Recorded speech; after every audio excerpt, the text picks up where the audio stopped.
Motion Quilting for beginners on home sewing machine. This design is for a narrow border and it's called facing loops.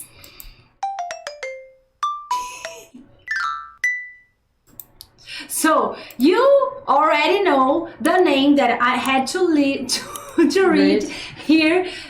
Please be more than welcome to our channel. I'm Aline. And I'm Natasha. Today we are making another border design for the season. This is almost the last one. There is only one left after today. So let in the comments if you like this season, if you want another season on borders, what do you want to see us quilting, and let's get started on facing loops. All right, so here we have our quilting board,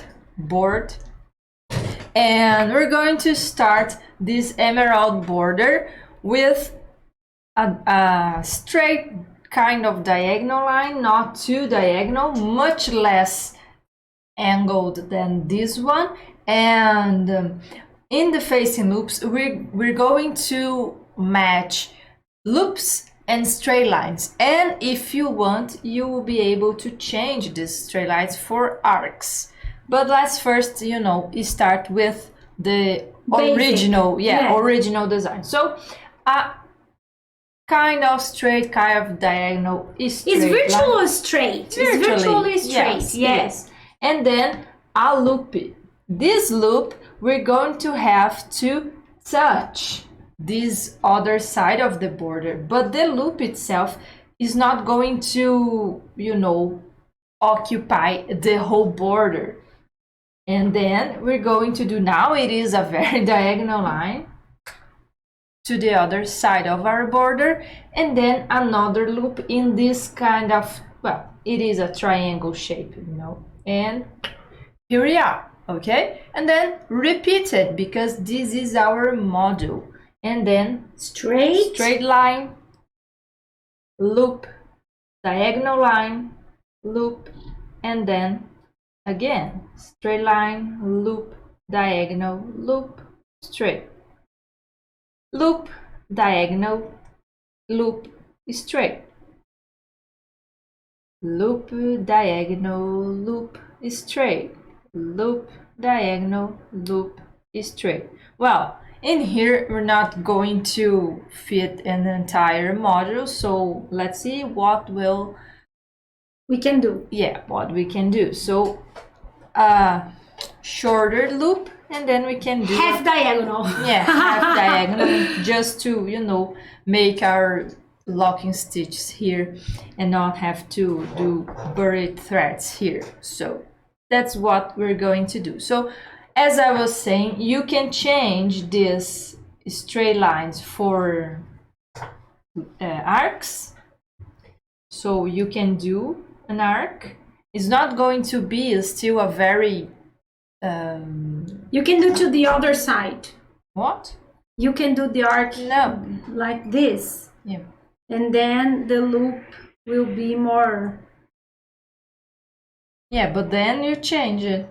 Oh, it doesn't matter if you start like this. Yeah, at one point you get this odd one. Yeah. So what I was going to say is that you can do this, but with arcs, if you find it easier, I actually believe, personally believe that with the straight lines is going to be easier, but you can do it with arcs.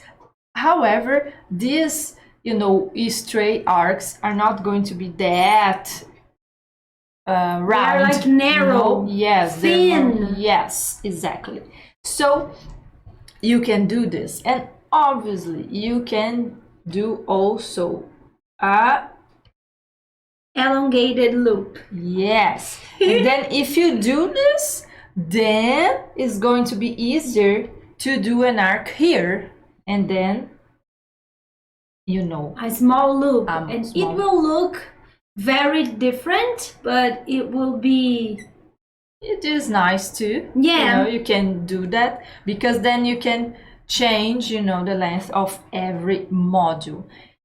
And so what you can do now is to practice that, how many times you need it, so that you can, incorporate this step-by-step design, so you can go to the machine more confident. Confident, yeah. And in here you saw that I did with the straight lines, and the loops are, kind of the same size. So it's the original? It's the original facing loops, but it is a bit long already, and you can do that. It is a bit elastic. You can squeeze them or elongate them. So let us know in the comment if you liked it, and hop onto your sewing machine to quilt this design. We are here, our stitches are already locked, and you will see that I travel just like half an inch here, so the first line can be very visible and do not be covered by the binding or the finishing of this piece. So the first is a straight line, then a loopy, touch all the other side, then a diagonal,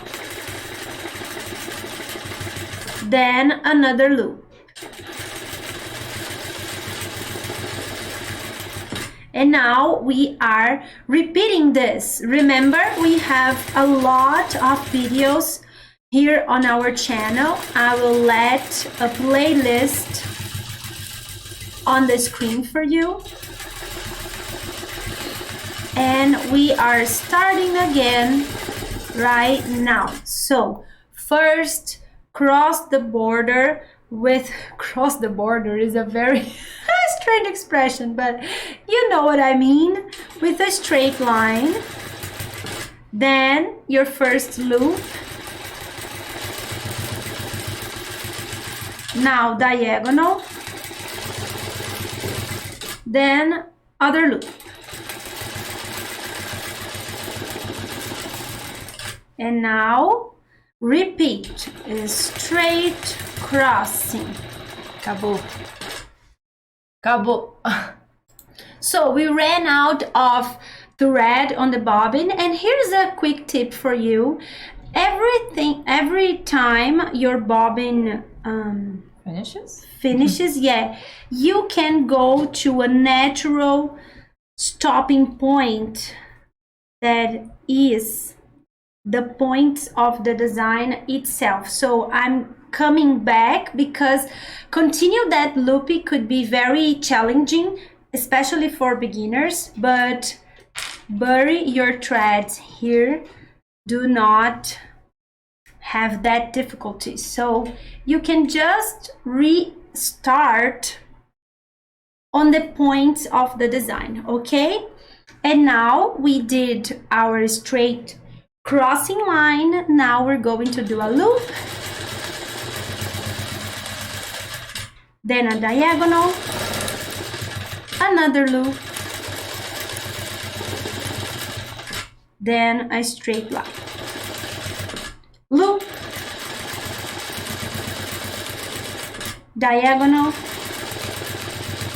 another loop, straight. You can see that my loop is a little elongated in one side to fit this triangle here, but this is very easy to do, and one of the reasons that you want to practice this first of your quilt, and then you will have much beautiful design, much prettier more. Yeah, much more. And here I am. I cannot fit another straight line here, but that's not a problem. Let's see how this turned out. Here it is, our narrow skinny emerald border with a beautiful design that is fun and fast to quilt and of course it's super beautiful. Please check the playlist on the screen to see the other tutorials we have on this channel. Like, subscribe, and let us know in the comments if you are liking these tutorials. Bye!